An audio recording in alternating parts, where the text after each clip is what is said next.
నమస్తే, welcome to I dream అవి ఇవి విత్ ఆకేళ్ళ చాప్టర్ 1 వినాయకుడు. ఎస్, వినాయకుడి గురించి మాట్లాడుకోబోతున్నాం. మనతో పాటుగా ఉన్నారు ఆకేళ్ళ రాఘవేంద్ర గారు. రాఘవేంద్ర గారు నమస్కారం. నమస్తే అండి. సో వినాయకుడు, విఘ్నేశ్వరుడు, లంబోదరుడు, ఏకదంతుడు, గజాననుడు, ఇన్ని పేర్లు ఉన్నాయి.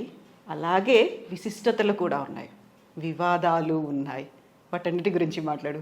వినాయకుడు ఏంటి, చూడగానే ఒక వింత రూపం, అంత లంబోదరుడు ఉంటాడు. చూస్తే ఏనుగు మొహం, ఆ చెవులేంటి, వాహనం ఏంటి, ఎలుక ఏంటి, చివరికి తీసుకెళ్ళి నిమజ్జనం చేసేయడం, మళ్ళీ దానికి చెప్పడం గొప్పగా గంగమ్మ ఒడికి చేరుకున్నటువంటి లంబోదరుడు కదా. ఇవన్నీ ఓకే. అసలు పార్వతి, శివుడు, వినాయకుడు, కార్తికేయుడు, వీళ్ళంతా డిఫరెంట్ సెటప్, అందరూ కలిసి ఒక ఫ్యామిలీ. మళ్ళీ దేవుళ్ళు, వివాదాలు, విమర్శలు కూడా ఉన్నాయి కదా. ఏంటి వినాయకుడు అనగానే మీకేం గుర్తొస్తుంది అసలు? అంటే బేసికల్గా మీరు ఇందాక చెప్పిన వాటిలో ఒక ఆకారానికి సంబంధించి ఆకారంలో ఉన్న ఒక పిక్యులియారిటీ, నేను దాన్ని వికృతాన్నో వికారాన్నో ఏమన్నో, ఒక పెక్యులియారిటీ, ఒక విశిష్టత, లేదా ఒక అంటే మనం అబ్నార్మల్ అంటాం, అసాధారణత్వం, ఇవే కనిపిస్తాయి మనిషికి లేదా దేవుడికి. మానవ దేహానికి ఏనుగు తలకాయ, పెద్ద పొట్ట, పెద్ద ఆకారము, ఆయన్ని మోయడానికి ఖచ్చితంగా ఏ ఏనుగో ఏదో ఉండాలి, కానీ చిట్టెలుక. ఇలాంటి ఒక ఆకారాన్ని ఏర్పరచడం వెనక పురాణాల్లో కానీ లేకపోతే మన ఇతిహాసాల్లో కానీ మీరు ఏదైనా పేరు చెప్పండి, భారత హైందవ ధర్మం అంటారా, ఆర్ష ధర్మం అంటారా, ఎనీథింగ్ చెప్పండి, వాటిల్లో మూలాలు కనుక మనకు అర్థమైతే, మూలాల్లోంచి కనుక మనం పట్టుకోగలిగితే, అప్పుడు అసలైన ఈ మొత్తం మనం మాట్లాడుతున్న ఆకారాల వెనకాల ఉన్న ఈక్వేషన్స్ మనకు అర్థమవుతాయి. నేను మామూలుగా ఏం చెప్తానంటే, ఏదైనా సరే, రావణాసుడికి పత్తలకాయల, కృష్ణుడికి 16,000 మంది గోపికల, ద్రౌపదికి 5 భర్తల, రాముడు ఒక ఏకపత్ని వ్రతుడై ఆ భార్యనేమో అడవుల్లో వదిలేసి వచ్చేయడమా, లేదా ఆయన భార్యని ఎవరో ఎత్తుకుపోవడమా, ఆయనకి సేవకుడుగానేమో వానర జాతికి చెందిన హనుమంతుడు ఉండడమా, ఇవన్నీ ఏంటి? చెట్టుని పుట్టని పూజిస్తామని చెప్తుంటారు. జంతువులు, పుట్టలు, పాములు, అన్నిటినీ మనం పూజించడాలు, వీటన్నిటి వెనకాల కేవలం పైన చూపించే దృశ్యాన్ని కానీ అర్థాన్ని కానీ తీసుకుంటే మనకి అంతరార్థం అర్థం కాదు. మామూలుగా అలంకార శాస్త్రంలో వాచ్యార్థము, లక్ష్యార్థము, వ్యంగ్యార్థం అని 3 అర్థాలు చెప్తారు ఏ పదానికైనా. వాచ్యార్థం అంటే లెక్సికల్ మీనింగ్, డిక్షనరీలో లేదా డైరెక్ట్గా ఏ మీనింగ్ దొరుకుతుందో ఆ మీనింగ్. లక్ష్యార్థము అంటే ఆ పదానికి ఉన్న అర్థానికి ఉన్న లక్షణాలతోటి కూడిన దేన్నైనా ఆపాదించదగ్గ మీనింగ్. వ్యంగ్యార్థము అంటే ఏంటో ఇంకొంచెం ఆగి చెప్తా. ఈ వ్యంగ్యమే చాలా మందికి కావాల్సిన, ఇప్పుడు వెయిటింగ్, అందరూ ఎదురు చూస్తున్నది. వినాయకుడు అనగానే వ్యంగ్యము ఒక పర్యాయ పదము, వినాయకుడు అనగానే ఒక వినోదము, ఇవన్నీ ఎందుకు గుర్తొస్తాయి? అందుకని ఏంటంటే వాచ్యార్థము, లక్ష్యార్థము, వ్యంగ్యార్థానికి ఉదాహరణ చెప్తే మీకు అర్థమవుతుంది. ఉదాహరణకి మన్మధుడు అన్నాం అనుకుందాం. మన్మధుడు అన్నప్పుడు మనకి పురాణాల పరంగా చూస్తే రతీదేవి యొక్క భర్త, ఓకే, లేదా సృష్టి కార్యానికి ఒక ట్రిగ్గర్ పాయింట్. అలా కాకుండా అది వాచ్యార్థం అంటే actual definition are the dictionary meaning, lexical meaning అంటాం. అలా కాకుండా ఎవరైనా ఒక అందమైన వ్యక్తి ఏదైనా పెళ్ళిలోనో ఏదైనా పార్టీలోనో కనిపిస్తే అరే మన్మధుడిలా ఉన్నాడురా అంటాం మనం. ఇక్కడ మన్మధుడిలా ఉన్నాడురా అంటే అర్థం ఏంటంటే ఆ మన్మధుడి యొక్క అందం అనే గుణాన్ని తీసుకొచ్చి ఇక్కడ ఆపాదించడం జరుగుతుంది. దీన్ని లక్ష్యార్థం అంటారు. ఇక్కడ చిన్న మన్మధుడు అంటారు. ఎవరైనా అమ్మాయిని రతీదేవి అన్నారనుకోండి, అది ఇంకో డిఫరెంట్ యాంగిల్కి వెళ్ళిపోతుంది కదా. అంటే వేరే మన్మధుడు ఏమో అందంతోనే ఉంటాం. ఇక్కడ మనం గమనించాల్సిన విషయం ఉంటుంది. అదేంటంటే ఏ పదానికైనా కానీ దానికి మళ్ళీ వాచ్యార్థము, లక్ష్యార్థం, వ్యంగ్యార్థం ఉంటాయి. ఇప్పుడు వినాయకుడు కూడా చెప్పచ్చు, కానీ ఉదాహరణకి మన్మధుడు అన్నప్పుడు లక్ష్యార్థం అంటే మనకి ఏమర్థం అవుతుందంటే ఆ అందం అనే గుణం ఇంకో ఇతని దగ్గర ఉంది కాబట్టి లక్ష్యార్థమైంది. వ్యంగ్యార్థము అంటే సాధారణంగా మనం ఏమనుకుంటామంటే ఎవరైనా కొంచెం అందంగా లేని వ్యక్తికి మన్మధుడు వస్తున్నాడు రా అంటే అతను అందంగా లేడు అనే అర్థాన్ని అందులో ఎమర్చడం. సాధారణంగా వ్యంగ్యార్థం అంటే వెటకారం అనుకుంటారు చాలామంది. కాదు, వ్యంగ్యార్థము అంటే తద్వ్యతిరేకమైంది అని. అందులో ఏముందో, ఏం చెప్పబడిందో, చెప్పబడనిది ఇంకోటి ఏదో ఉంది అని తెలుసుకొని అర్థం. దాని మామూలుగా అయితే ధ్వని అంటారు. మామూలుగా మీకు ఉద్యోగం పురుష లక్షణం అన్నారు. ఉద్యోగం పురుష లక్షణం అంటే మామూలుగా ఇవాళ మీరు నేను కూర్చున్న ఈ టైంలో ఉద్యోగం పురుష లక్షణం అనగానే మనం ఏం చేస్తామంటే జాబు మగాళ్ళు చెయ్యాలి అనుకుంటాం మనం. కానీ ఉద్యోగము అనే పదం పుట్టినప్పుడు దాని అర్థం ఏదో జీతం ఇచ్చే ఒక జాబ్ అని కాదు, ప్రయత్నం అని అర్థం. అందుకనే మహాభారతంలో ఉద్యోగ పర్వము అని ఒక పర్వం ఉంటుంది. అంటే ఉద్యోగం అంటే ప్రయత్నం. అక్కడ రాయబారానికి ప్రయత్నం చేశారు కాబట్టి ఉద్యోగ పర్వం అన్నారు. అలా ఉద్యోగం అంటే ప్రయత్నం అని అర్థం. పురుషుడు అంటే మానవుడు అని అర్థం, మగాడు అని అర్థం కాదు.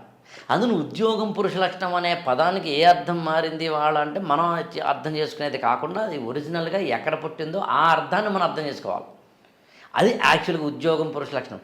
ముష్టి అంటాం. ముష్టి అంటే యాక్చువల్గా పిడికిలి అని అర్థం. అందుకనే ముష్టి యుద్ధం, ముష్టి ఘాతాలు లాంటి పదాలు వాడతాం. కానీ దాన్ని తీసుకెళ్ళి మనం ఎక్కడ వాడతాం?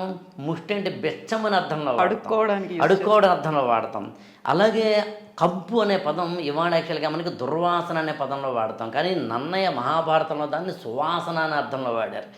అంటే ఉద్యోగమైనా లేదా పురుషైనా కంపైనా ముష్టైనా ఒకప్పుడు దాని అర్థం ఏదైతే భిన్నమై ఇవాళ భిన్నంగా మారిందో అలా వ్యంగ్యము అంటే ఒకప్పుడేమో దానికి వ్యతిరేకమైనది అని అర్థం.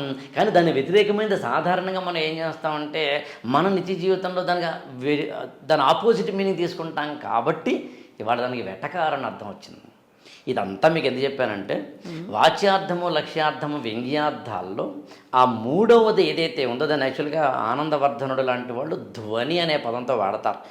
కానీ సింపుల్గా చేసి చెప్పాలి అంటే మీరు ఏదైనా ఇవ్వండి, అదొక పదమైనా సరే, ఒక కథ అయినా సరే, ఒక ఆచారమైనా సరే, ఒక సంప్రదాయమైనా సరే, ఒక నమ్మకమైనా సరే, అంటే ఒక విశ్వాసమైనా సరే, వేదమైనా సరే, వేదంలోని పదాలైనా సరే, పురాణాలైనా సరే, కావ్యాలైనా సరే, ఆ మాటకు వస్తే మన ఇళ్లల్లో మన నిత్య జీవితంలో రోజు జరిగే దాంట్లో ఏదైనా సరే పైకి కనిపిస్తున్న దాని వెనకాల ఇంకొకటి ఉంటుంది అని కనుక మనం అర్థం చేసుకోగలిగితే అప్పుడు మనకి వినాయకుడి ఏనుగు తలకాయ వెనకాల ఇంకోటి ఏదో ఉంటుందో అర్థం అవుతుంది, లేదా అర్థం కాదు. ఎప్పుడైతే మనకి ఈ ఇన్నర్ మీనింగ్ని అంటే అంతరార్థాన్ని, నిగూఢార్థాన్ని తెలుసుకోవాలి అనే ఒక కంటి చూపు లేకపోతే కళ్ళజోడు లేకపోతే మనకి ఏది అర్థం కాదు. ఇందాక నేను చెప్పినట్టుగా కృష్ణుడికి 16,000 మంది గోపికలు అర్థం కాదు, అది మరొకటి అర్థం కాదు. ఇవాళ మనం వినాయకుడు అనే కాన్సెప్ట్కి కన్ఫైన్ అవుతున్నాం కాబట్టి ఆ ఉదాహరణ తీసుకునే ప్రయత్నం చేస్తాను నేను. కావాలని మన నెక్స్ట్ ఎపిసోడ్లో ఏదైనా వేరు తీసుకునే ప్రయత్నం చేద్దాం. But one thing is sure, I repeat it, మనం కనుక పైకి కనిపిస్తున్న దృశ్యానికి, పై కనిపిస్తున్న కథకి, పై కనిపిస్తున్న పదానికి, పై కనిపిస్తున్న అర్థానికి, పై కనిపిస్తున్న ఆచారానికి, పై కనిపిస్తున్న సంప్రదాయానికి, పై కనిపిస్తున్న విశ్వాసానికి వెనకాలకు వెళ్ళి చూడగలిగితే, ఆ వెనకాలకి వెళ్ళి చూడడం అనేది పురాణాలకే కాదు, కావ్యాలకే కాదు, సినిమాలకి అనువర్తిస్తాం, ఈవెన్ మన నిత్య జీవితంలో కూడా అనువర్తిస్తాం. నేను మీ ఇంటికి వచ్చినప్పుడు మీ ఇల్లు ఎలా నీట్గానో డెకరేటెడ్గానో పెట్టుకున్నారనే దాన్ని బట్టి ఎంత కాదనుకున్నా మీ సైకాలజీ బయటపడుతుంది. ఎంత కాదనుకున్నా మరీ ప్యూర్గా బయటపడుతుందా లేదా అన్నది కాదు, మీకు తెలియకుండానే మాత్రం బయటపడుతుంది. మీకు చాలా బ్లాక్ అంటే ఇష్టం అనుకుందాం, వైట్ అంటే ఇష్టం అనుకుందాం, రెడ్డిటీకలు బ్లాక్ అండ్ వైట్గా ఏదో అందమైన తయారు చేసుకుంటుంటారు. మీకు పుస్తకాలు అంటే ఇష్టం అనుకుందాం, ప్రత్యేకంగా కొన్ని పుస్తకాలు పెట్టుకునే ప్రయత్నం చేస్తారు. మీకు ఏదైనా కొన్ని కొండపల్లి బొమ్మలు ఇష్టం అనుకుందాం, అవన్నీ పెట్టే ప్రయత్నం చేస్తారు. మీకు తెలియకుండా జరుగుతుంది అది. ఇదంతా ఎందుకు చెప్తున్నానంటే మన ఆచారాల్లో కూడా, సంప్రదాయాల్లో కూడా, కథల్లో కూడా వినాయకుడి యొక్క శిరస్సుకు సంబంధించిన దాంట్లో కూడా ఈ లోతుకు వెళ్ళి చూడాల్సిందే. ఇప్పుడు ఆ వాచ్యార్థ వ్యంగ్యార్థ ఏవైతే అన్నానో ఇందాక ఆ లోతుకి వెళ్ళి చూడాల్సిందే. ఆ చూసే ప్రయత్నం చేయడమే యాక్చువల్గా నేను మీ ముందు కూర్చోవడానికి కారణం. మిగతా ఏమీ కావు. అప్పుడు మీకు ఒక 2-3 ఈ ఇమ్మీడియట్ గా వచ్చే డౌట్ ఏంటంటే ఆకేళ్ల గారు ఇప్పుడు ఏంటి పురాణాల గురించి వాటి విశిష్టత గురించి మాత్రమే చెప్పబోతున్నారా? వినాయకుడు అనగానే మనకి ఏదో దేవుడు అంటే ఇంకొక కైండ్ ఆఫ్ దాంట్లో ఆ జానర్ లోకి వెళ్ళిపోతాం. మీరు మమ్మల్ని అక్కడికి తీసుకెళ్తున్నారా? లేదు, నేనేమంటానంటే పురాణాలంటే అవేవో మనకు అర్థం కానివి, లేదా పురాణాలు ఇతిహాసాలు కావ్యాలు అంటే మన జీవితానికి అనువర్తించనివి అన్నా కూడా నేను నమ్మను. నేను అంతే పెద్ద ఆశ్చర్యమేం లేదు, మామూలుగా చెప్తా. వినాయక చవితి నాడు మనందరం కూర్చునే సమయానికి 8 రోజుల కింద వినాయక చవితి అయింది. 3 రోజుల్లోనేమో నిమజ్జనం ఉంది. వినాయక చవితి నాడు మనం ఏం చేస్తాం, ఒక 21 పత్రిల్ని తీసుకొచ్చి, మాచీ పత్రం కావచ్చు, మరొక పత్రం కావచ్చు, గన్నేరు కావచ్చు, లేకపోతే కనుక ఇతరత్రావి ఏకవింశతి పత్రాలు 21 ఏకవింశతి పత్రాలు తీసుకొచ్చి పూజ చేస్తాం. ఈ ఆయుర్వేద వైద్యుడినైనా మీరు అడగండి, లేదా వినాయక చవితి నాడు అన్ని పత్రికల్లోనూ ఆ పత్రి వెనకాల ఉన్న, అంటే ఆకుల వెనకాల ఉన్న ఆయుర్వేద విశేషాలు, ఔషధ గుణాలు ఏంటో చూడండి. మన జీవితంలో మార్నింగ్ నుంచి ఈవినింగ్ వరకు మనకు వచ్చే చిన్న చిన్న జబ్బులు, చిన్న చిన్న వ్యాధులు, రుగ్మతలు ఏవైనా సరే, కోల్డ్ కావచ్చు, హెడేక్ కావచ్చు, ఎసిడిటీ కావచ్చు, మరొకటి కావచ్చు, వీటన్నిటికీ ఎక్కడున్నాయి అంటే మన ప్రకృతిలో కనిపించే ఆకుల్లోనూ పత్రాల్లోనూ ఉన్నాయి. వాటిని తీసుకొచ్చి చేసే ప్రయత్నం ఇక్కడ యాక్చువల్గా. అది నేనే చెప్పక్కర్లేదు, నాకన్నా బాగా ఆయుర్వేద వైద్యులు చెప్తారు. But what I want to convey, ఒక ఏకవింశతి పత్రిని తీసుకొచ్చి ఒక వినాయకుడికి పూజ చేయడం వెనకాల ఇంత కథ ఉంది అని చెప్పే ప్రయత్నం, అది అందరికీ తెలుసును. ఇంకా అనేకమైన లోతులు ఉన్నాయని చెప్పడం నా ఉద్దేశం. ఉదాహరణకి వినాయకుడి భార్యల పేర్లేంటి? సిద్ధి, బుద్ధి, సిద్ధి. అవే ఎందుకు పేర్లు ఉండాలి? తప్పేముంది, ఉండొచ్చు కదా. మీ అమ్మగారు మీకు కవిత అని పేరు పెట్టారు, తప్పేముంది. మా నాన్నగారు నాకు రాఘవేంద్ర అని పేరు పెట్టారు, తప్పేముంది కదా. అదేం లేదు, సార్థక నామధేయం అనే పదం వాడతాం కదా. సరే, వినాయకుడు అంటే విశేషమైన నాయకుడు అర్థం వస్తుంది, గణపతి అంటే గణాలకు అధిపతి అని అర్థం వస్తుంది, లంబోదర్ అంటే చాలా పెద్ద పొట్ట కలిగిన వాడిని అర్థం వస్తుంది. ఇలా ఆయన మొత్తం నామాలన్నింటినీ తీసుకుని కావాలంటే అష్టోత్తర శతనామావళి వేసుకుంటే 108 ఆయన పేర్లలో 108 అర్థాలు చెప్పుకోవచ్చు, అది వేరే కథ. కానీ బుద్ధి, సిద్ధి అనే 2 పేర్లు ఉన్నాయి, ఉండడం తప్పేం కాదు అనుకుందాం. కానీ మామూలుగా మనకి ఆ పేర్లు పక్కన పెడితే వాటి గుణాలు ఏంటి? బుద్ధి అంటే ఏంటి? మామూలుగా ఎప్పుడు అంటామన్నా బుద్ధి లేదు రెడికి అంటాం, అవునా? సిద్ధి అంటే ఏంటి? ఏదైనా నువ్వు కష్టపడి సాధించుకున్న దాన్ని సిద్ధి అంటాం, ఫలితం, అంతేనా? ఇప్పుడు వినాయకుడికి సిద్ధి అనే భార్య ద్వారా పుట్టిన కొడుకు పేరు అని చెప్పగలరా మీరు? చెప్తే ఆశ్చర్యపోతారు మీరు. వినాయకుడికి సిద్ధి అనే భార్య ద్వారా పుట్టిన కొడుకు పేరు, బుద్ధి అనే భార్య ద్వారా కూడా కొడుకు పుడతాడు కదా. ఈ ఇద్దరు పేర్లు చెప్పడానికన్నా ముందు ఇంకోటి చెప్తాను నేను.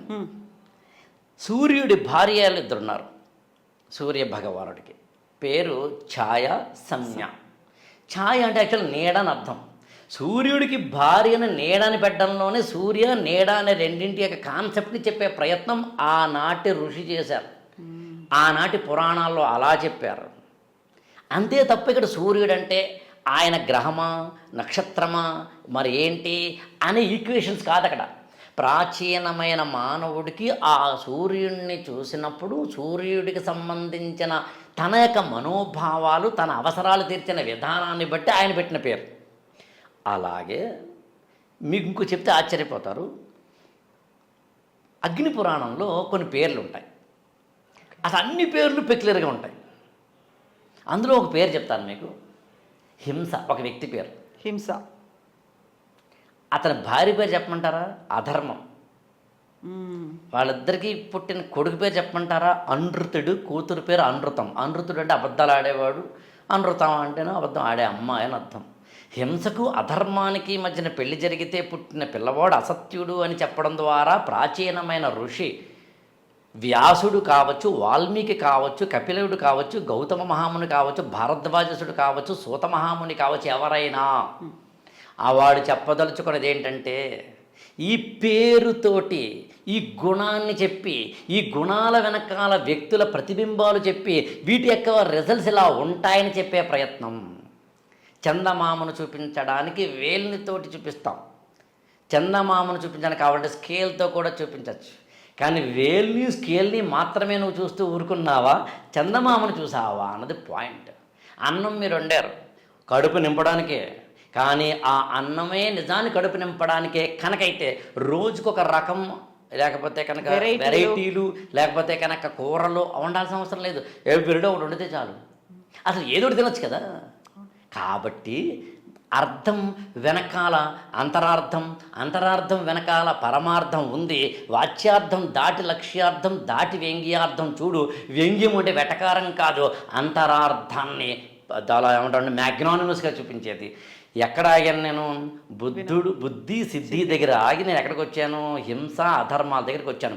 ఇవి ఎందుకు ఉదాహరణ చూపించాను చెప్తాను మీకు. ఎప్పుడూ కూడా పురాణాలైనా ఇతిహాసాలైనా ఆ మాటకు వస్తే నిత్య జీవితంలో అయినా కానీ ఏదో ఒక ఉదాహరణ చెప్పేసి ఇదొకటి ఆపేస్తే కనుక నా దృష్టిలో అది గొప్ప స్టేట్మెంట్ అవ్వదు. సంపూర్ణంగా ఉండాలి. ఎస్సర్షన్ అండ్ రీజన్ ఇవ్వాలి. స్టేట్మెంట్ ఇచ్చిన తర్వాత లాజిక్ ఇవ్వాలి. ఆ లాజిక్ ఎన్నేనే ఇవ్వగలను. మీరు నాకు ఇచ్చిన టైం ఏదో అరగంట 40 మినిట్స్ ఏదో ఉంటుంది కాబట్టి నేను ఆపుతాను. యాక్చువల్గా మీకు ఓపిక ఉంటే నేను ఎవ్రీ టైం ఇలాగే వస్తాను. వివిధ రకాలైన వాటిని మాట్లాడే ప్రయత్నం చేద్దాం. దాంతో మొదలుగా ఇవాళ మన జీవితాల్లో మనల్ని ప్రభావితం చేసే పెళ్లి కావచ్చు, డైవోర్స్ కావచ్చు, లివింగ్ రిలేషన్షిప్ కావచ్చు, సెంటిమెంట్లు కావచ్చు, పూజా విధానాలు కావచ్చు, మతం కావచ్చు, కులం కావచ్చు, ఏదైనా సరే మూలాన్ని వెతికే ప్రయత్నం చేస్తే మన జీవితాల్లో అసలైన సత్యాన్ని చేరుకోగలం అని చెప్పడానికి ఉద్దేశం. ఇప్పుడు చూడండి, మీరు అన్నారు కాబట్టి నెక్స్ట్ కంటిన్యూయేషన్ గురించి అడిగినప్పుడు, ఇప్పుడు వినాయకుడికి సిద్ధి బుద్ధి అన్నారు, సూర్యుడికి కూడా 2 భార్యలు అని చెప్పారు. గతంలో మనం రాముడి గురించి మాట్లాడుకున్నప్పుడు దశరథ మహారాజుకి ముగ్గురు భార్యలు ఉన్నారు. వీటన్నిటి గురించి మాట్లాడుకుంది, ఇంక్లూడింగ్ శివుడికి కూడా 2 భార్యలు. పెళ్లి గురించి మాట్లాడుకుంటున్నప్పుడు ఇవన్నీ యాడ్ అవ్వాలి. ఎట్ ద సేమ్ టైం హింస ధర్మం గురించి చెప్పారు. హింస ధర్మం అనగానే హింస అధర్మం, సుర అసురులు ఉంటారు అక్కడ, చెడు మంచి అని. హింస అధర్మం అనగానే అదేదో చెడు అసురులు అదే వచ్చేసింది. దైవ అసుర సంపత్ విభాగ యోగం అని ఉంటుంది. యాక్చువల్గా అది చదివితే మీరు ఆశ్చర్యపోతారు. Bad qualities and negative qualities tabular form అది. మన జీవితంలో మన చుట్టుపక్కల వాళ్ళల్లో ఒకళ్ళేమో నెగిటివ్గాను ఒకళ్ళు పాజిటివ్గాను ఉంటారు. అసలు మనలోనే నెగిటివ్ పాజిటివ్ ఉంది కదా. అసలు మనలోనే 2 ఉన్నాయని చెప్పేదే అర్ధనారీశ్వర తత్వం, ఆండ్రోజియనస్ మైండ్ అంటారు దాన్ని. వర్జీనియా ఉల్ఫ్ లాంటి వాళ్ళు కూడా రాశారు. అంటే వర్జీనియా ఉల్ఫ్ వాళ్ళు లాంటి వారు రాశారు. ఎందుకు పదం రాశారు కాబట్టి ఎందుకు చెప్పుకుంటున్నాం. ఎప్పుడైతే కనుక మనం కాస్తో మనం మాత్రమే కాకుండా వెస్టర్నర్స్ మరొకరో ఆలోచించినప్పుడు దానికి కొంచెం స్టాండర్డైజ్ని పెంచడం అంతే. ఇంతకీ ఎక్కడ ఆగాం మనం? ఈ 2 మాత్రం ఎపిసోడ్స్ గా వచ్చేస్తున్నాయి. చేద్దాం, మీ ఓపిక ఎన్నైనా చేద్దాం. ఎక్కడ ఆగాం మనం? సిద్ధి బుద్ధి. వినాయకుడికి సిద్ధి వల్ల పుట్టిన కొడుకు పేరు క్షేముడు, బుద్ధి వల్ల పుట్టిన కొడుకు పేరు లాభుడు. క్షేముడు లాభుడు అంటే క్షేమము లాభము అనే దాని రెండింటినీ తీసుకుని నీ జీవితంలో సిద్ధి పొందితే క్షేమం ఉంటుంది, బుద్ధి వస్తే లాభం ఉంటుంది అని చెబుతూ, విఘ్నాలు లేకుండా కనుక నువ్వు పని చేస్తే, ఒక పనిని కనుక మామూలుగా మీరు చిన్నప్పుడు మీరు విన్నారో తెలియదు కానీ ఫస్ట్ డే స్కూల్కి వెళ్తాడు, ఆ మరునాడు స్కూల్ మానవరు, ద్వితీయ విఘ్నం వద్దంటారు. ద్వితీయ విఘ్నం అని. కొంతమంది ఇంకొంచెం దాని తగ్గ తృతీయ విఘ్నం కూడా వద్దంటారు. ఎందుకంటే అందులో పెద్ద ఈక్వేషన్స్, సెంటిమెంటు, ఇదేదో పురాణాలు చెప్పారండి, మీరందరూ ఛాందసులండి, మీరందరూ వేస్ట్ అండి, ఏమీ కాదు. ఒక సింపుల్, నువ్వు ఒక పని చేసేటప్పుడు దాని మీద భక్తి శ్రద్ధ లేకపోతే నువ్వు ఆ పని చేయవు. భక్తి శ్రద్ధ నీకు ఫస్ట్ డే ఎలాగో ఉంటుంది, అది కొంచెం లాగితే సెకండ్ డేకి వస్తుంది, ఇంకొంచెం లాగితే థర్డ్ డేకి వస్తుంది. మానవుడు బాగా బతకడానికి ఇవన్నీ ఉపయోగపడ్డాయి. ఆ రోజేమో పురాణ ఇతిహాసాలు కావ్యాలు లాంటివి, ఇవాళేమో వ్యక్తిత్వ వికాసము, జీవన వికాసము, లేకపోతే కనుక ఒక అయాన్ లాంటి ఫిలాసఫీయో, లేకపోతే కనుక మ్యాక్స్ వెబర్ లాంటి వాళ్ళు రాసినవో, లేదా మరొకరో ఇవాళ మనం చూస్తున్న వాటిలో డీకోడింగ్ కనుక చేయాలంటే, 360 డిగ్రీస్లో మాట్లాడుకోవాలంటే, క్షేమము లాభము అనే రెండింటిని మానవ జీవితంలోకి పెర్సానిఫికేషన్ చేసే ప్రయత్నం చేయడం. అలా అనుకుంటే ప్రతిదీ అంతే. అలా మనకి చెప్పడానికి ప్రాచీనమైన ఋషులు చేసిన పని ఏంటంటే కథల ద్వారా చెప్పే ప్రయత్నం చేయడం. ఇక్కడ ఇంకో విషయం కూడా చెప్పాలి. అనూరుడు అని ఒక ఉంటారు. అనూరుడు ఎవరు అంటే యాక్చువల్గా రామాయణంలో జటాయువుకి తండ్రి. అనూరుడు అంటే కాళ్ళు లేనివారు అనర్థం. కాళ్ళు లేకపోవడం అంటే అది యాక్చువల్ తొడలు లేవని అర్థం. ఊరు అంటే తొడ, అనూరుడు అంటే తొడ లేకపోవడం, కాళ్ళు లేకపోవడం. కాళ్ళు లేని అనూరుడు సూర్యుడి యొక్క రథానికి రథసారథి, డ్రైవర్ ఆఫ్ సూర్య రథ. సూర్యుడి రథానికి ఒకటే చక్రం ఉంటుంది. సూర్యుడి యొక్క రథంకి 7 గుర్రాలు ఉంటాయి, సప్తశ్వాలు. ఈ 7 గుర్రాలు అటొకటి ఇటొకటి వెళ్ళిపోతుంటే తాళ్ళు పట్టుకుందామంటే తాళ్ళేమో పాములే ఉంటాయి. ఈ 7 గుర్రాల ఏకచక్ర రథం నడుపుతున్న వాడి కాళ్ళు లేవు. ఎక్కడ ఉంది అంటే మేఘాల్లో ఉంది లేదా గాలిలో ఉంది. ఇన్ని డీమెరిట్స్ ఉన్నా ఆయన టైంకి వస్తాడు అని చెప్పే ప్రయత్నమే సూర్య భగవానుడికి సంబంధించిన. ఆయన వస్తేనే పొద్దున అవుతుంది, ఆయన అనేది వెళ్ళిపోతే సాయంత్రం. ఆయన వల్లనే ఎక్కువ అనేది, ఆయన వల్లనే ఆరోగ్యం అని చెప్పేదే యాక్చువల్గా. ఎందుకు చెప్తానంటే నువ్వు ఎంత డీకోడ్ చేస్తావో నీ ఇష్టం అని చెప్పే ప్రయత్నం చేయడం. ఆ డీకోడింగ్ అది మచ్ మోర్ ఇంపార్టెంట్ అని చెప్పడం నేను. అందుకని వినాయకుడికి సంబంధించి ఇప్పుడు నేను చెప్పినవి ఏవైనా కానీ ఆయన శిరస్సుకు సంబంధించి కానీ మరొకటి కాదు. ఇక్కడ ఇంకోటి కూడా చెప్పాలి మీకు. ఎలాగో మీరు ఇందాక పురాణాలు అన్నారు కదా, వేదాల్లో ఒక విషయాన్ని నేరుగా చెబుతాయి, సూటిగా చెప్తాయి. అందుకని వేదాలని ప్రభు సంహితాలు అంటారు. అంటే వేదం నేరేటివ్నెస్ ఎలా ఉంటుందంటే డాక్యుమెంటరీలా ఉంటుంది. మీకు దూరదర్శన్లోను లాంటి వాటిలో కొన్ని డాక్యుమెంట్స్ వస్తాయి. సిగరెట్లు కాల్చకూడదనో డ్రగ్స్ తీసుకోకూడదు డైరెక్ట్గా చెప్తాయి. అలా కాకుండా వేదాల్లో చెప్పబడిన ఒక కథని ఒక పాయింట్ తీసుకొని దానికి ఒక కథ అల్లి ఒక కథనాన్ని ఏర్పరిచి ఆ కథనాన్ని తీసుకొని మన ముందు పెట్టి ఆ అసలు విషయాన్ని చెప్పే ప్రయత్నం చేయడమే పురాణ ఇతిహాసాలు. దీని పురాణ ఇతిహాసాలు ఎప్పుడూ కూడా, ఇతిహాసాలు అంటే మనకి 2 ఉన్నాయి, రామాయణం మహాభారతం. పురాణాలు 18 ఉన్నాయి. మీరు 18 పురాణాల్లోనూ ఏముంటుంది అటు ఇటు తిరిగంటే వేదాల్లో చెప్పబడిన ధర్మాన్ని మనందరికీ అర్థమయ్యే భాషలో కొద్దిగా, మనందరికంటే అప్పటి మనందరికీ అయ్యే భాషలో అందులో ఉన్న ఈక్వేషన్స్, అందులో ఉన్న లాజిక్లు, అందులో ఉన్న వాటన్నిటిని కథల రూపంలో, పాత్రల రూపంలో, కథనాల రూపంలో, సూక్తుల రూపంలో చెప్తారు. మీకు అలా 18 పురాణాలు ఉన్నాయి. అందులో పురాణాలను మిత్ర సంహితాలు అంటారు.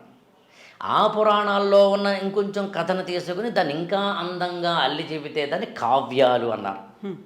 కాళిదాసు లాంటి వాడు రాసినవి కావ్యాల కిందకు వస్తాయి. అందుకనే కావ్యాలని కాంతా సంహితాలు అన్నారు. ఏసారి ఎప్పుడైనా ఒక ఎపిసోడ్ మన ఇద్దరం చేద్దాము. పురాణాలు ముందు వేదాలు, వేదాల తర్వాత వేదాంగాలు, వేదాంగాల తర్వాత పురాణాలు, పురాణాలతో పాటు ఇతిహాసాలు, ఆ రెండింటి తర్వాత వచ్చిన కావ్యాలు, ఆ తర్వాత వచ్చిన ఉపపురాణాలు, ఔపపురాణాలు, ఉపపురాణాలు, ఔపపురాణాలు, ధర్మశాస్త్రాలు, నీతిశాస్త్రాలు, కామశాస్త్రాలు, అర్థశాస్త్రాలు, వాటి తర్వాత వచ్చిన దర్శనాలు, ఆ తర్వాత వచ్చిన తెలుగు సాహిత్యంలో వచ్చిన అలసాని పెత్తనం లేకపోతే మరొకదైన మనుచరిత్ర లాంటి ప్రబంధాలు. ఇవన్నీ చెప్పే సారం ఒకటే. తెలుగు సినిమాలో స్టోరీ ఒకటే అయినట్టుగా సారం ఒకటే. ఏంటా సారం? Giving best possible life to the human being, అంతే. ఇవాళ మీరు నేను కూడా బెస్ట్ హ్యూమన్ బీయింగ్ అవ్వడానికి, బెస్ట్ హ్యూమన్ లైఫ్ పొందడానికి ట్రై చేస్తాం మనం. బీ గుడ్ డూ గుడ్, అంతే. అంతకుమించి ఇంకేమీ లేదు యాక్చువల్గా. అయితే అలా చేసే ప్రయత్నంలో ఈ పురాణాలు లాంటివి ఏం చేస్తాయంటే కథలు చెప్తాయి. ఇప్పుడు మానవుడు యాక్చువల్ మళ్ళీ వేరే ఎపిసోడ్ చేద్దాం మనం. అదేంటంటే ఎందుకంటే పురాణాలన్నింటినీ పుక్కిట పురాణాలు అంటారు, పురాణాలకి ఆధారం లేదంటారు. ఏదైనా ఆధారం ఉంటే అది చరిత్ర అవుతుంది, దాన్ని తెలుసుకోవచ్చు అంటారు.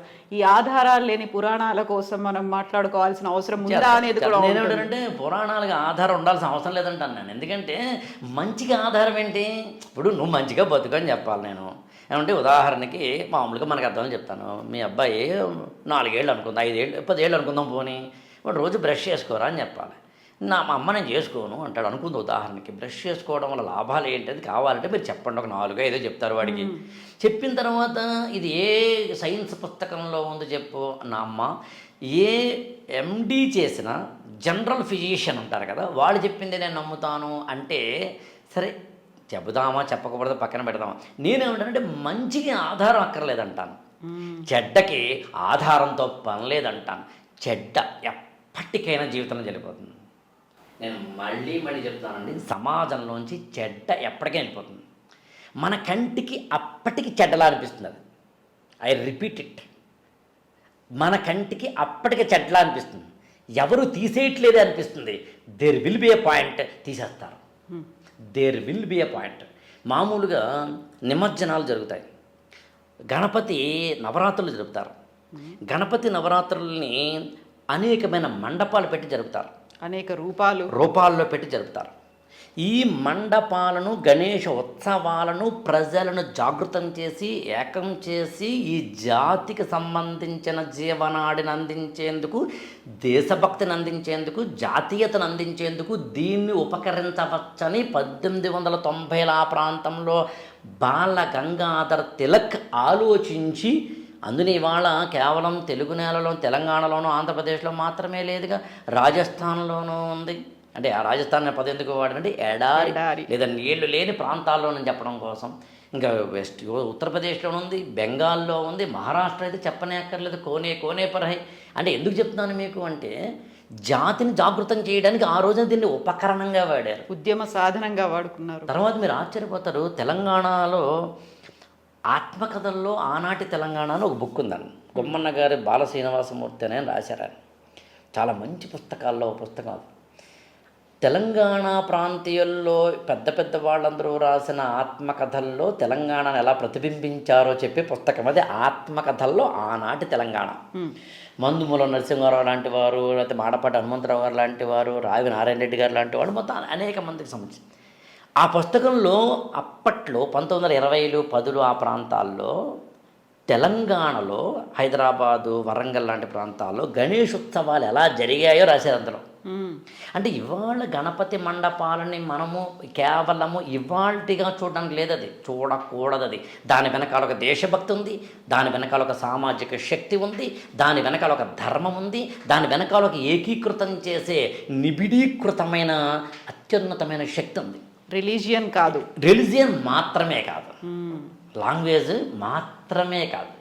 మన English not only but also అంటారు, అలాగా ఇట్ ఈస్ ఆల్సో రిలీజియన్ మాత్రమే. సరే, మళ్ళీ మీరు రిలీజియన్ అనే పదం వాడారు కాబట్టి మళ్ళీ వేరే అవుతుంది. రిలీజియన్ అంటే ఏంటి, స్పిరిచువాలిటీ అంటే డిస్కస్ చేద్దాం, అది వేరే కదా.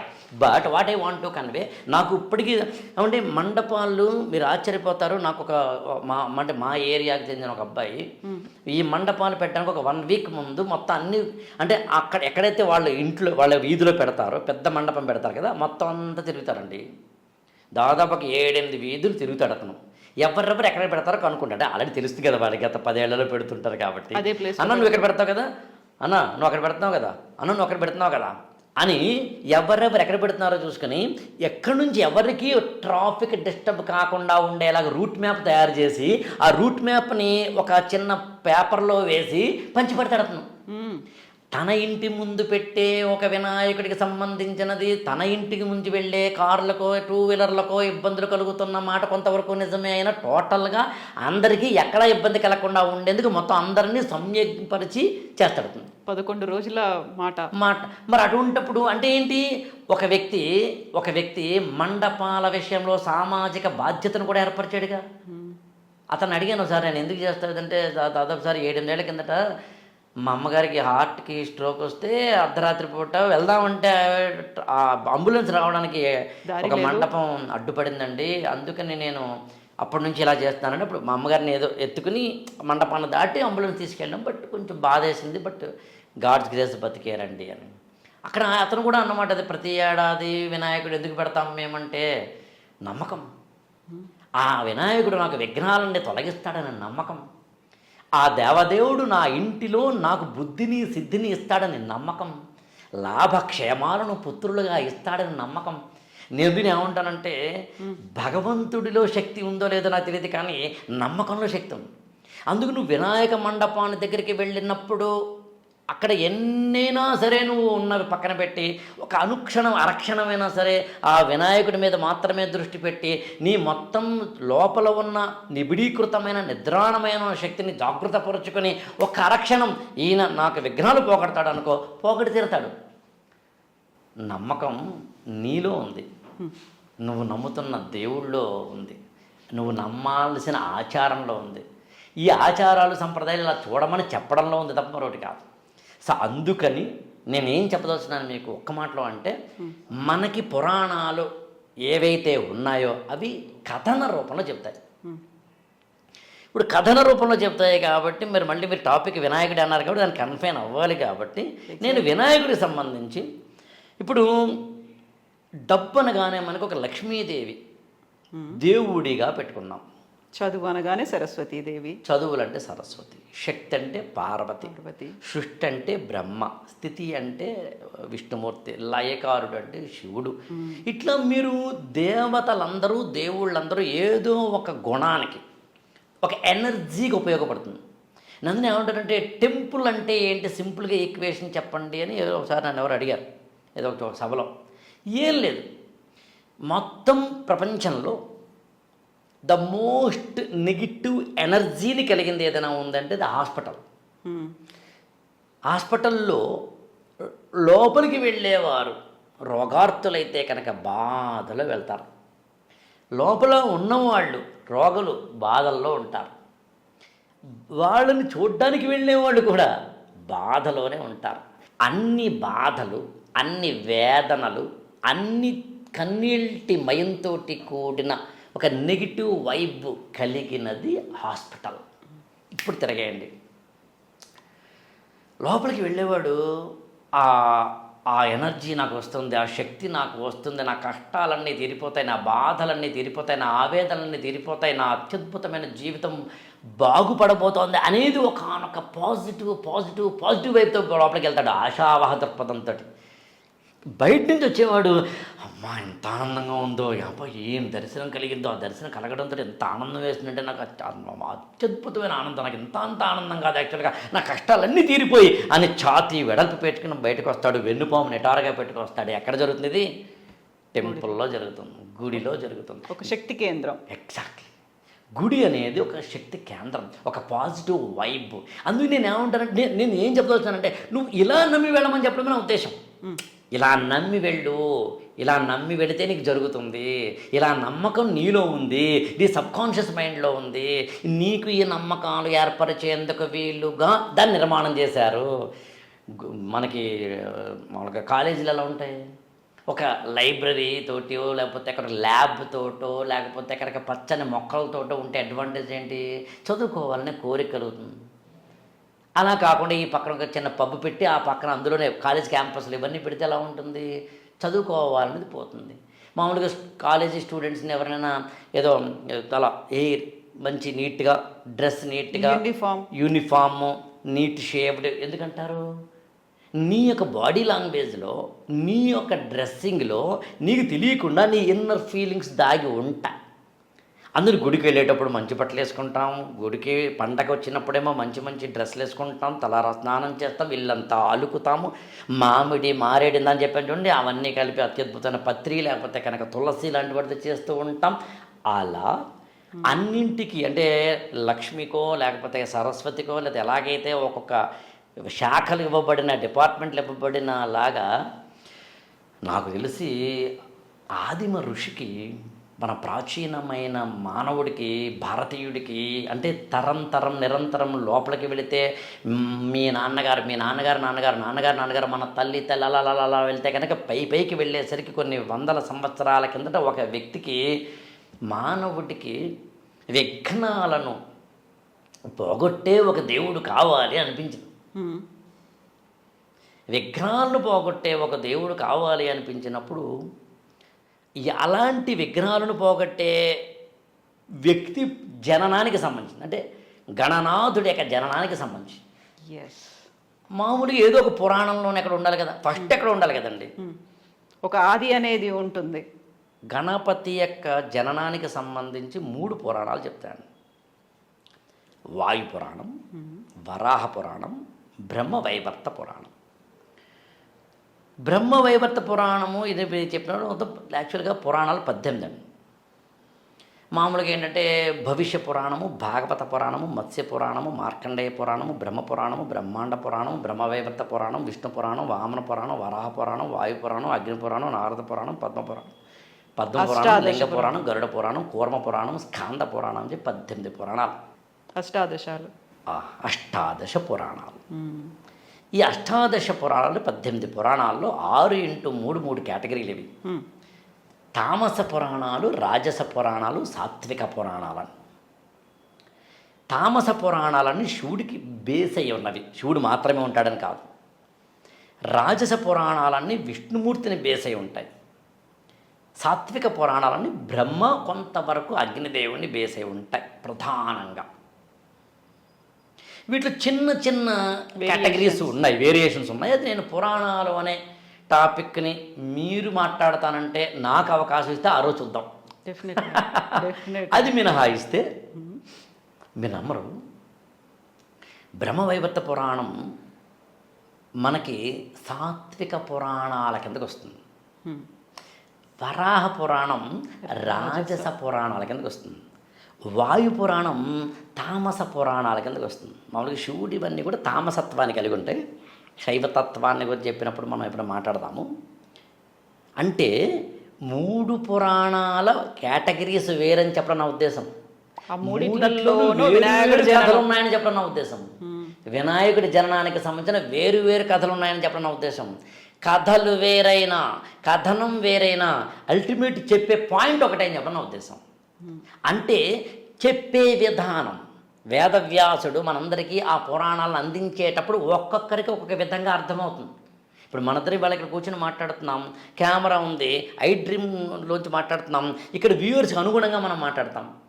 ఇవే మాట నన్ను ఒక టెంపుల్లో మాట్లాడమంటే, ఇప్పుడు నన్ను ఒక టెంపుల్లో మాట్లాడమంటే నేను మాట్లాడే భాష కొంచెం మారుతుందిగా. కూర్చునే వాళ్ళని బట్టి నా భాష మారాల్సిందే. వేవ్ లెంత్ అంటారు, అక్కడ నా భాష మారాల్సిందే కదా. మీరు కొంచెం క్లోజ్గా అబ్జర్వ్ చేస్తే, ఇప్పుడు నేను ఇవాళ మీతోటి మాట్లాడడానికి పెట్టుకున్న నియమాల్లో అపభ్రంశ రూపాలను ఉంటాయి. అపభ్రంశ రూపాలంటే మామూలు మనకు చెప్పాలంటే మాట్లాడకూడని పదాలు, మాట్లాడకూడని పదాలు కాబట్టి మాట్లాడలేదు ఇక్కడ. అంటే బూతులు కావు, చిన్న చిన్న పదాలు. సభా మర్యాద, సభా మర్యాద అంత అద్భుతంగా చెప్పారు. ఆ సభా మర్యాద పదాలు ఇక్కడ మాట్లాడకూడదు డిసైడ్ అయ్యాను నేను.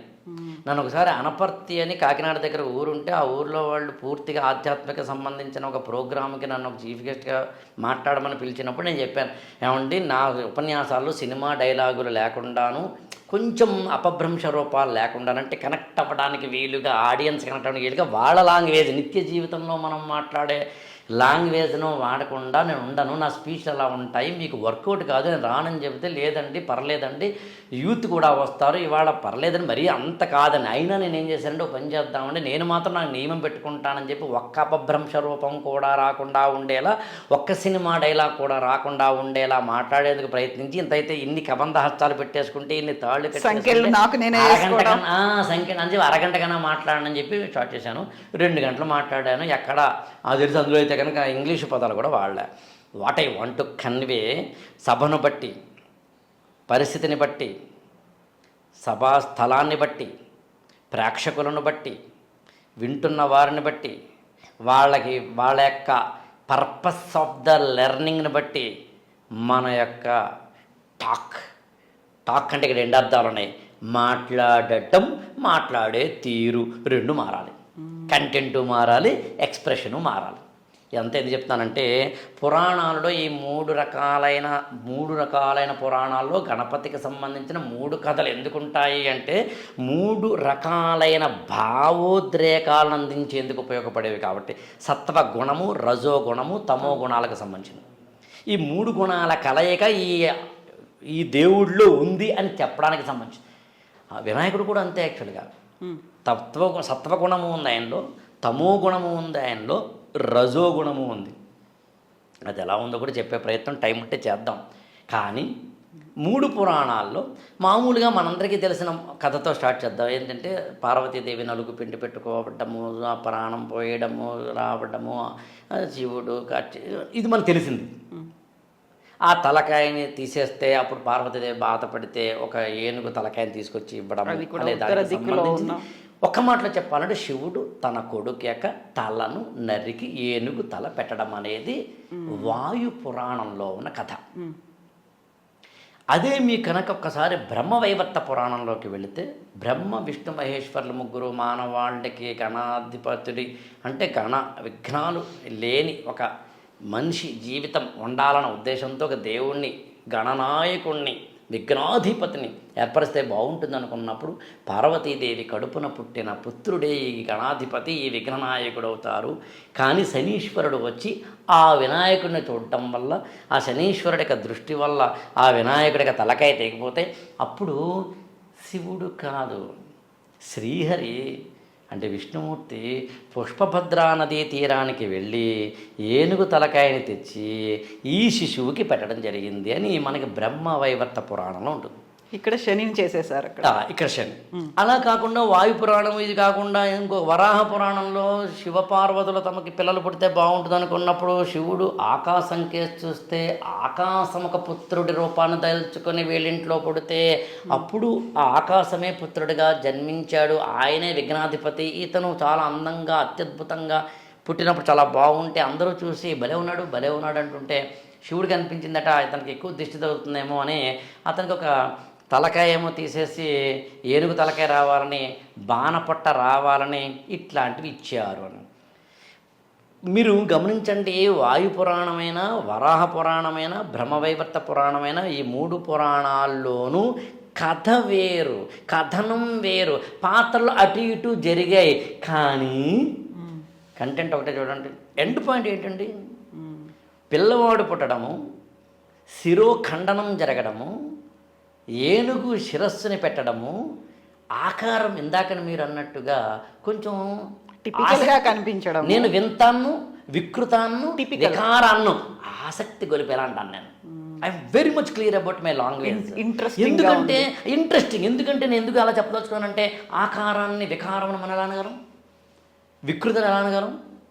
నాకు ఏదో I think if I'm not wrong, ఒక నవలలో ఒక లైన్ ఉంటుందండి. రాముడు ఏం అందంగా ఉన్నాడని సీత పెళ్లి చేసుకుంది అంటూ ఎవరి కళ్ళతోటి చూస్తే వారు కదా అందంగా కనిపిస్తారని ఉంటుంది. అలా అందం అనేది అక్కడ లేదు, వస్తువులో లేదు, దృష్టిలో ఉంది. అలా నాకు వినాయకుడికి చూస్తే ఏమనిపిస్తుందంటే ఈయనతోటి కనుక నేను ఒక 2 నిమిషాల పాటు కూర్చుంటే నాకు బుద్ధి సిద్ధి రాగలిగితే, నాకు లాభము క్షేమము నా ఇంట చేరగలిగితే, నా ఇంట విఘ్నాలు లేని ఒక తత్వం నా ఇంట్లోకి, నా శక్తిలోకి, నా బాడీలోకి, నా మేధస్సులోకి రాగలిగితే ఇది కదా నేను వినాయకుడిని పూజ చేయడానికి గల కారణాలు అవ్వాలి. అంతేకాని దూరవాగ్యం పూజయామి, మాజీపత్రం పూజయామి, లంబోదరాయ కాదు కదా. నువ్వు కాన్సన్ట్రేషన్ పూజ మీద చేయకుండా ఆ పూజ చేయడం వల్ల ఏ శక్తితో కలుగుతుందో నాకు అర్థం చేసుకోకపోతే ఉపయోగం ఉంది. అది సామాన్యుడు మొదలుకొని అందరికీ అర్థమయ్యేందుకే గణపతి నవరాత్రులు, అందుకే ఉత్సవాలు, అందుకే మండపాలు, అందుకే సామాన్యులు అక్కడికి వెళ్ళి అత్యున్నతంగా కోలాహలాలు వాటిని తీసుకెళ్ళి అందులో దాదాపు 9-10 రోజుల పాటు ఏకవింశతి పత్రాలతోటి ఆ మట్టి గణపనాథుడిని కలవడం ద్వారా అందులో అన్నీ ఒక విధంగా ఎరువులా తయారైతే వాటిని తీసుకెళ్ళి మళ్ళీ నీళ్ళల్లో వేస్తే శ్రావణ భాద్రపదాలు అనేవి ఈ దేశంలో అత్యున్నతమైన, సింపుల్గా చెప్పాలి అంటే వర్ష ఋతువులు కాబట్టి ఋతువుల రాణి వసంతకాలం మంత్రకవాటం తెరుచుకొని కంచు వృషభం అగ్నిశ్వాసం కక్కే గ్రీష్మం కదలాడి ఏళ్ళు వీళ్ళు బయళ్ళు ఏకం చేసే వర్షాకాలం కంచు శ్రీశ్రీ మహాప్రస్థానం అంటాడు. ఏళ్ళు ఊళ్ళు బీళ్ళు బయళ్ళు ఏకం చేసే వర్షాకాలం.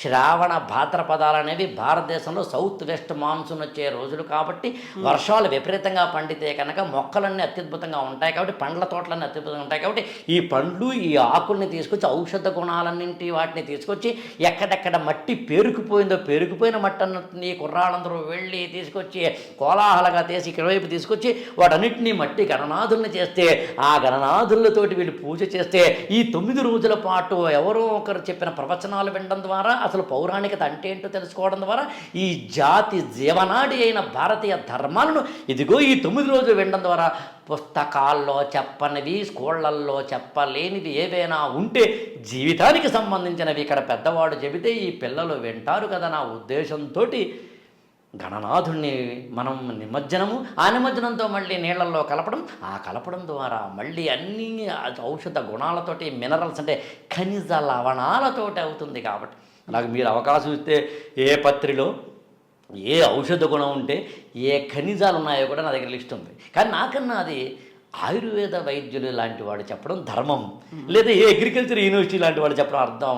నేను వాళ్ళ దగ్గర నేర్చుకుని తీసుకున్న టేబుల్స్ అవి. ఇంతకీ ఇదంతా కలిపి ఏం చెప్తున్నానంటే, ఎవరైతే ఈ జాతికి విఘ్నాలను పోగొట్టతాడనే నమ్మకం కలగాలో, తెలుగు సినిమాల్లో చూడండి హీరో బక్కగా పలచగా ఉండడు, 10 మంది వస్తే అమ్మో అని భయపడాడు. ఆ భయపడేది ఏదో సామాన్యుడు కూర్చొని అంటే టిక్కెట్ కొని కూర్చున్న ప్రేక్షకుడుగా ఆ భయపడేవాడే కదా. నాకన్నా మ్యాగ్నానిమస్గా ఉండాలి కదా కోరుకుంటాను నేను. హీరో అంటే వాడే కదా. చంటి పిల్లాడు హీరో ఎవరు? చంటి పిల్లాడు హీరో ఎవరు? 6 ఏళ్ల పిల్లవాడు హీరో ఎవరు అనుకుంటున్నారు? వాడు అలా జస్ట్ తలుపు తెరిచేసరికి నల్లపిల్లి వచ్చేసరికి అనేసరికి నాన్న వెనకాల నుంచి వచ్చి నల్లపిల్లి తరిమితే ఈ 6 ఏళ్ల పిల్లవాడికి నాన్నే హీరో కదా. అలా నాకు హీరో నాకన్నా గొప్పవాడు అవ్వాలి, కండలు తిరిగి ఉండాలి, 10 మందిని కొట్టగలిగి ఉండాలి. నేను డ్యాన్స్ చేయలేను కదా, వాడు చేయగలిగి ఉండాలి. ఎలాగైతే సామాన్య ప్రేక్షకుడు సబ్కాన్షియస్ మైండ్లో అనుకుంటాడని తెలిసే డైరెక్టర్ ఒక హీరోని ఎలివేట్ చేస్తాడో, హీరోకి ఇంట్రడక్షన్ సాంగ్ ఇంట్రడక్షన్ ఏదో ఏముంటుందని బ్యాంగో వేస్తాడు. అలా ఈ జాతికి నువ్వు ఏ పని చేస్తున్నా ఏడుస్తూ కూర్చోకుండా, అవుతుందో లేదో అని ఆత్మవిశ్వాసము లేకుండా, నువ్వు కంగారు పడిపోకుండా, నిరాశలో మునిగిపోకుండా, కాలు గడప దాటకుండానే కాశీకి వెళ్ళగలనా అని నీలోనే నువ్వు భయపడిపోకుండా, ఎగ్జామ్ ఇంకా కట్టకుండానే పాస్ అవుతానా అని భయాలు లేకుండా, వ్యాపారం ఇంకా స్టార్ట్ చేయకుండానే నష్టాలు వస్తాయేమో అని నిరాశలో పడిపోకుండా, పెళ్ళి అవ్వకుండానే ఏమవుతుందో అని బాధపడకుండా ఉండే ఒకానొక నిరాశ, నిస్పృహ, నెగిటివిటీ అన్నిటినీ పోగొట్టేందుకు ఒక గణనాథుడు కావాలని, ఒక విఘ్నాధిపతి కావాలని బ్రహ్మ విష్ణు మహేశ్వరులందరూ కూర్చుని మీటింగ్ పెట్టుకుని నీకోసం ఒక దేవుడిని తయారు చేస్తున్నప్పుడు ఆయన కథలో విఘ్నాలు ఉండాలి, విఘ్నాలు తొలగించబడాలి. అలా తొలగించబడ్డం అనేది ఏ విఘ్నం చెప్పండి. మొన్న మా ఫ్రెండ్ ఒక అతను జ్వరం వచ్చింది, జ్వరం వచ్చినా కానీ లేచి నిలబడి క్లాస్కి వెళ్ళాడు అంటే మీరు పెద్ద ఎమోషన్ ఫీల్ అవ్వరు, కావాలంటే చూడండి. ఎందుకంటే ఈ జ్వరం రావడం సహజం అలా కాకుండా క్యాన్సర్ వచ్చింది ఒక ఆవిడకి. క్యాన్సర్ వచ్చినా ఆ క్యాన్సర్ని జయించి ఆత్మవిశ్వాసంతో మళ్ళీ తిరిగి ఆమె తన జీవితంలో నిలదొక్కుని క్యాన్సర్నే జయించింది అన్నప్పుడు మీకు ఒక ఆత్మవిశ్వాసం కలుగుతుంది.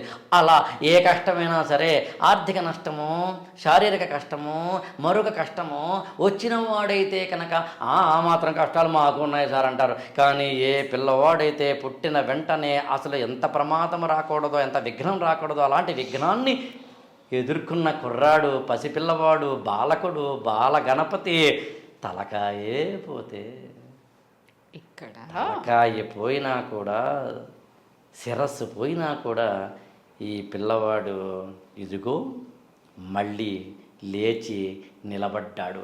ప్రకృతి నిలబెట్టిందా, అతనే నిలబడ్డా, మరొకరు నిలబడ్డా, అది వేరే కదా. మొత్తం మీద మాత్రం నిలబడ్డాడు అంటే విఘ్నాలను పుట్టుకతోటే ఎదుర్కొని మన ముందు నిలబడ్డాడు. పొట్టేమో ఎక్కువ, ఎలకేమో చిన్నది, తలకాయ ఏమో పోయింది, పోయిన తలకాయకేమో ఏనుగు తలకాయ వచ్చింది. ఇన్ని వచ్చినా కూడా ఈ పిల్లవాడు ఇదిగో ఇతను మామూలు వాడు కాదు, విఘ్నాధిపతి, చదువులకు నిలయం. కేవలం ఆయన్ని విఘ్నాలకు అధిపతి మాత్రమే చెప్పరండి, మొల్ల రామాయణంలో రాస్తుంది ఇతను చదువులకు నిలయం అని. కాబట్టి చదువుల తండ్రి అంత మాత్రం. అందునే మీకు వినాయక చదువుతున్నాడు, మనం పుస్తకాలు పెడతాం, పెన్నులు పెడతాం, ఇది పూజ దగ్గర. అందుకని ఒక మాట చెప్పాలంటే వినాయకుడు చదువులకు తండ్రి, సంస్కారాలకి నిలయం, ఇవన్నీ నీకు అందించేందుకు నిలబడ్డవాడు. అలాంటి వాడు ఒక ఆసక్తికరంగా ఉండడం ద్వారా ఇంతటి వాడు కూడా, ఇంతటి బాణపొట్ట, ఇంతటి ఇది ఉన్నవాడు కూడా అత్యున్నతంగా, అత్యద్భుతంగా అనేక మంది రాక్షసుల్ని, కుంభోదరుడు లాంటి రాక్షసుల్ని మట్టు పెట్టినవాడు, దాదాపు 12 మంది రాక్షసుల మీద యుద్ధం చేసి గెలుపొందినవాడు. కాబట్టి నీ యొక్క ఫిజికల్ బాడీని బట్టో, నీకు వచ్చిన కష్టాన్ని బట్టో, నీకు ఎదురైన విఘ్నాన్ని బట్టో కాదురా, ఆత్మశక్తి ఉంటే ప్రకృతి కూడా నీకు సహకరిస్తుందని చెప్పే ఒకానొక కథని నా యొక్క ప్రాచీనమైన ఋషి ఇవ్వాలనుకున్నాడు. ఇవ్వడానికి తామసులకు, రాజసులకు, సాత్వికులకు ముగ్గురికి అర్థమయ్యే 3 నేరేటివ్స్ ఇవ్వాలనుకున్నాడు. మనం చూడండి, తెలుగు సినిమా డైరెక్టర్లు ఏం చేస్తారంటే హీరోని బట్టి కాస్త నేరేషన్ మారుస్తారు, ప్రొడ్యూసర్ని బట్టి నేరేషన్ మారుస్తారు, ఓటీటీని బట్టి నేరేషన్ మారుస్తారు.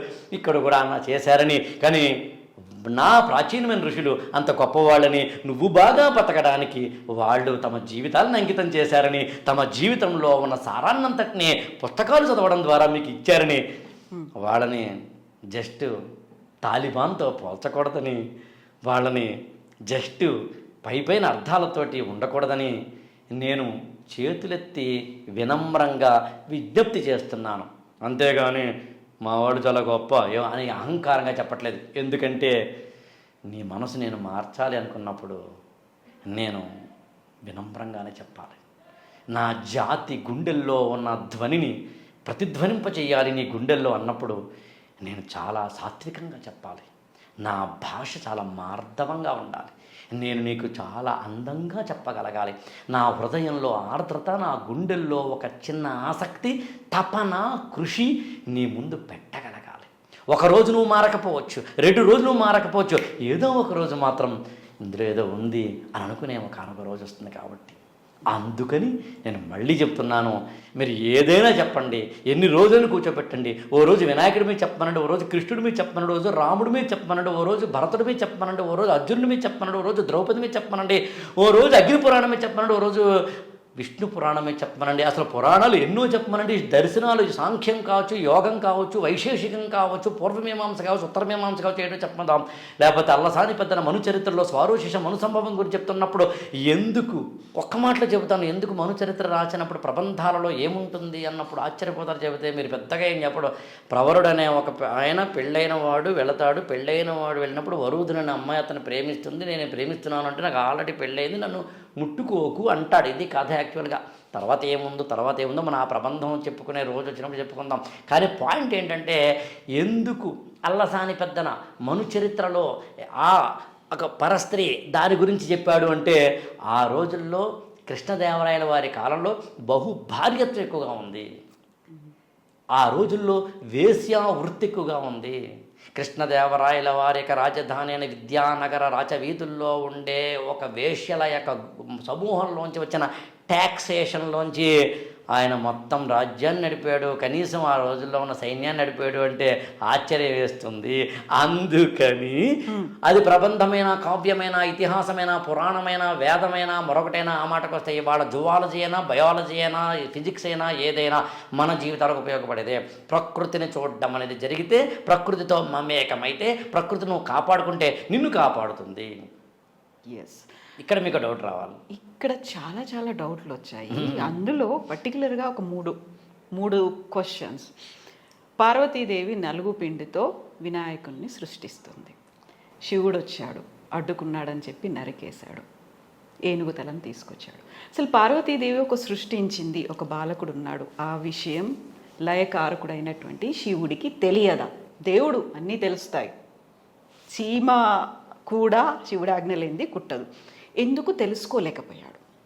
అంత కోపం ఎందుకు? చిన్న బాలుడు, దేవుడు ఆయన, చిన్న బాలుడు అడ్డుకున్నాడని కోపంతో తల నరికేస్తాడా? ఎవరైనా అవ్వచ్చు. మూడవది, నరికేశాడు. మళ్ళీ దేవుడే కదా, ప్రాణం పోయొచ్చు కదా, వెతికి ఏనుగు తలను తీసుకొచ్చి పెడతాడా? ఏంటి అసలు ఇది? దీని వెనకాల లాజిక్ ఉందా? నేను యాక్చువల్గా మీరు అడిగిన వాటిలో మూడవ దానికి ఇప్పుడు చెప్పగలను. మొదటి రెండింటికి చెప్పాలి అంటే, మీరు నాకు పురాణాలలో ఉండే గుణగణాల వివరణ అని ఒక టాపిక్ మనం తీసుకోవాలి. అండ్ ఎందుకంటే గుణగణాలు అంటే ఎందుకంటున్నామంటే, అదే శివుడు ఒక్కొక్కసారి రౌద్రంగా ఉంటాడు, అదే శివుడు ఒకసారి ఏమో శాంతంగా ఉంటాడు, అదే శివుడేమో ఒక్కోసారి బ్రహ్మకేమో సబార్డినేట్గా ఉంటాడు, అదే శివుడేమో విష్ణుమూర్తికేమో సుపీరియర్గా ఉంటూ ఉంటాడు. ఇవన్నీ ఇందాక నేను ఈ ఎపిసోడ్ బిగినింగ్లో చెప్పినట్టుగా వాచ్యార్థం దగ్గర ఆగిపోవద్దు. దాని యొక్క లెక్సికల్ మీనింగ్ కాకుండా ఇన్నర్ మీనింగ్, అది ఓ మర్మం ఏంటి, ఇక్కడ నేను అన్నీ చెప్పడం ఇక్కడ సాధ్యం కాదు. చెప్పాలంటే నేను మళ్ళీ చెప్పాను కదా, గుణగణాలు పెట్టుకో తప్పదు డెఫినెట్గా. కానీ ఏనుగు తలకాయ ఎందుకు చెప్తాను. ఏనుగు తలకాయని ఎందుకు పెట్టాలి మళ్ళీ చెప్పడానికి నేను ఏం చేస్తానంటే, ప్రకృతితోటి మనిషికి ఉన్న మమేకత్వం తెలుసుకుంటే అర్థమవుతుంది. మామూలుగా ఇవాళ మనం ఎన్విరాన్మెంటల్ డే అని చేస్తాం. మీరు ఎప్పుడైనా దువ్వెంతో దూకున్నారా? దూకుంటారుగా. దువ్వెని ఎలా కనిపెట్టాడు తెలిసిన మానవుడు? మీరు చెప్తే ఆశ్చర్యపోతారు. గొల్లభామ అంటుంది, గ్రాస్ హోప్పర్ అంటారు ఇంగ్లీష్లో. గొల్లభామ అనేది మిడత కూడా అంటారేమో కొన్ని ఏరియాల్లో. అది నడిచేటప్పుడు ఎలా నడుస్తుందో, చీమ నడిచేటప్పుడు ఎలా నడుస్తుందో, అలా నడకని అర్థం చేసుకున్న ప్రాచీనమైన మానవుడు తలలో ఉన్న పేలు లాంటి వాటిని తీసేందుకు వీలుగా ఉండే ఆ ఆకారాన్ని ఇలా తయారు చేస్తూ దువ్వెన వచ్చింది. ట్రా ఉంది కదా, ట్రాని సీతాకోక చిలుక తన యొక్క తొండంలా అనిపించే ఒక చిన్న ఇది ఉంటుంది, అది ఓపెన్ చేసి పూలల్లోంచి తీసుకుని తాను తాగుతుంది. అక్కడి నుంచి వచ్చింది. ఉయ్యాలంటే చిన్నప్పుడు మీరు పిల్లల్ని ఉయ్యాల ఆడించారు కదా, అసలు ఉయ్యాల క్రెడిల్ అంటాం కదండి, ఎక్కడ చూసి అనుకుంటున్నారు? వడ్రంగి పెట్టల్లాంటి పక్షులు ఇలాగా, కొన్నేమో పక్షులు ఏం చేస్తాయంటే చెట్ల కొమ్మల్లో పెట్టుకుంటాయి, కొన్ని పక్షులేమో చెట్ల కొమ్మలకి వేలాడుతూ పెట్టుకుంటాయి. చెట్ల కొమ్మలకి వేలాడే కొన్ని పక్షుల గూడులను చూసి మానవుడు ఉయ్యాల తయారు చేసుకున్నాడు. మీరు ఇవన్నీ చెప్తే ఏమవుతుందంటే, అంటే ప్రత్యేకంగా ఓ రోజు వీళ్ళందరూ కూర్చుని అవి చేశారా? కాదు, కొంతకాలంగా అబ్జర్వేషన్ ద్వారా, ఎవ్రీథింగ్ అబ్జర్వేషన్ అండి. మనందరం కూడా అబ్జర్వేషన్ ద్వారా మాత్రమే అడుగులు ముందుకేస్తాం.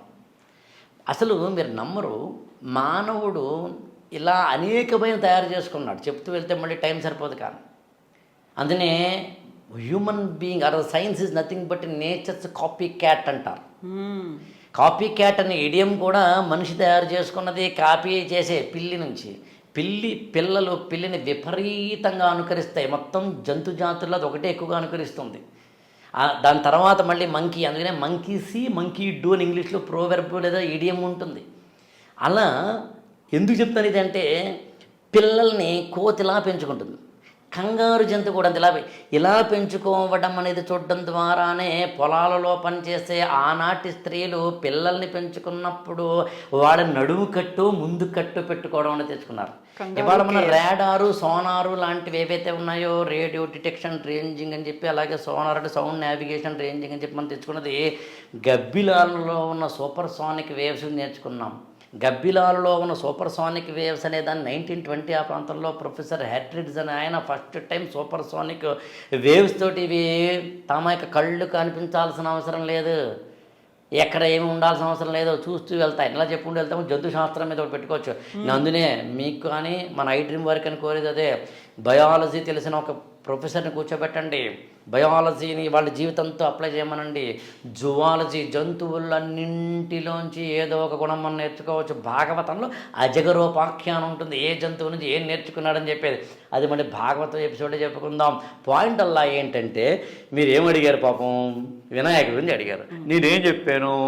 మనిషట ప్రపంచంలో ఉన్న తన చుట్టుపక్కల ఉన్న వాటిని అబ్జర్వ్ చేసి వాటిని ఆధారం చేసుకుని తన జీవితానికి అన్వయించుకుంటాడు. అలా మనిషికి జంతు జాతుల్లో మోస్ట్ రెలవెంట్ నియరెస్ట్ యానిమల్ ఏనుగ. ఎలా నేను చెప్పేది కాదు, జువాలజీ ప్రొఫెసర్ని అడగండి.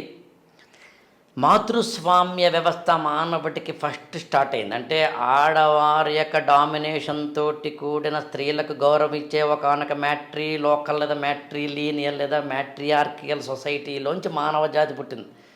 ఏనుగులలో మ్యాట్రియార్కీ ఉంటుంది, కావాలంటే చెక్ చేసుకోండి. మెమొరీ, మనిషికి ఎంత మెమరీ ఉంటుందో ఏనుగు అంత ఉంటుంది, ఇంకెక్కువే ఉంటుంది.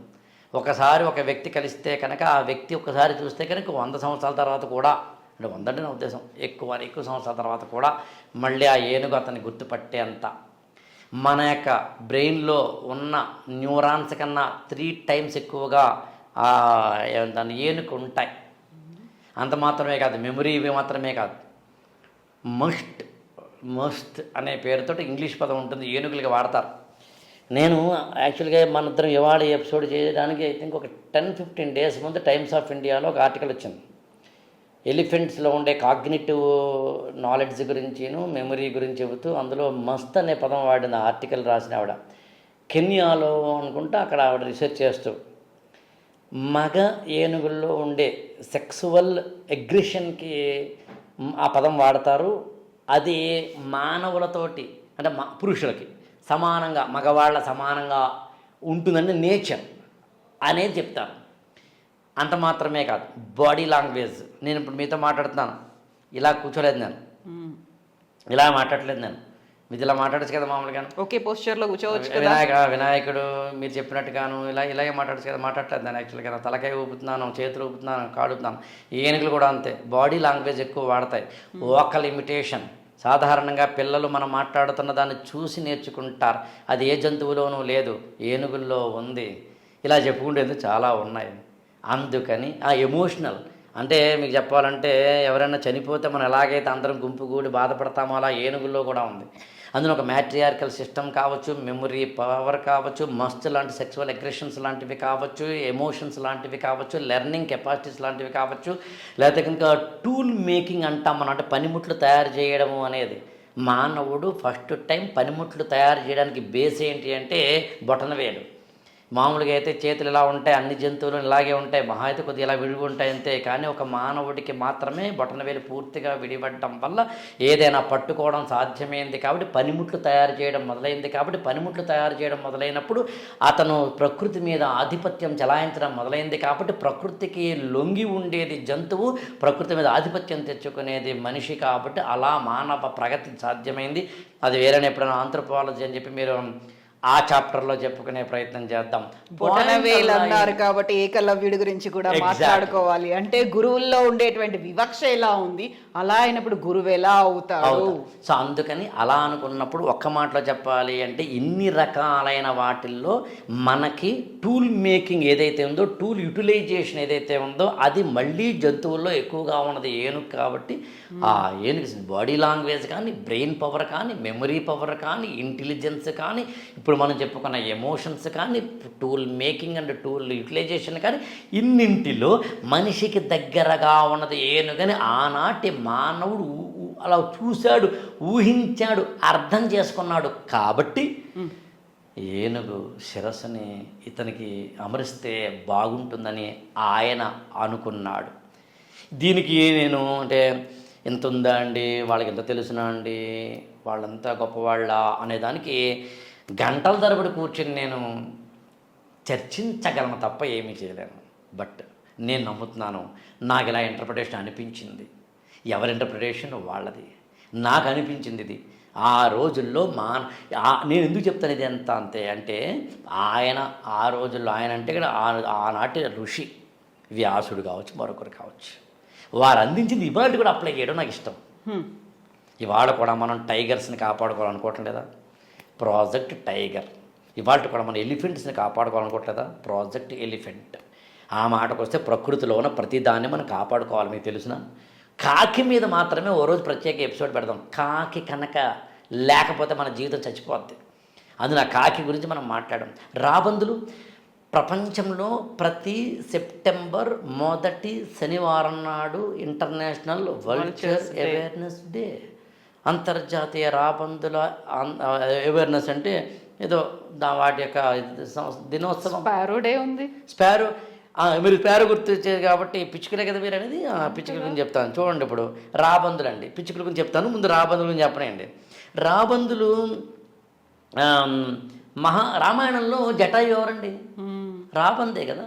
ఆ జటాయువు సంపాతి వాళ్ళ నాన్న ఇందాన్ని అనుకోకుండా రెఫర్ చేసిన అనూరుడు.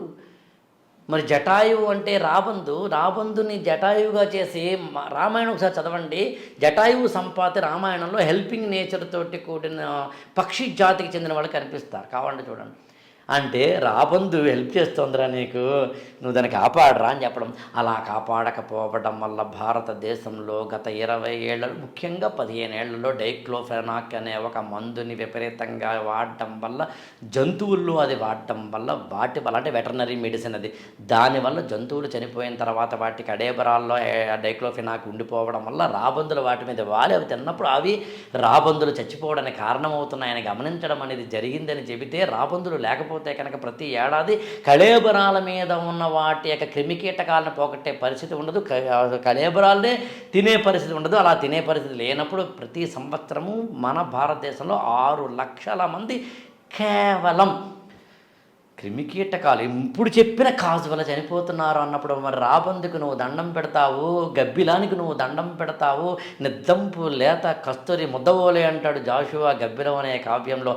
అందుకని రాబందు దాని పిచ్చుక అన్నారు కదా మీరు. అందుకే పునరుత్పత్తి కేంద్రాలు కూడా పెట్టారు మరి దేశవ్యాప్తంగా. అది అదే రాబందుల మీద కాకులు ప్రత్యేకంగా మాట్లాడుకుందాం.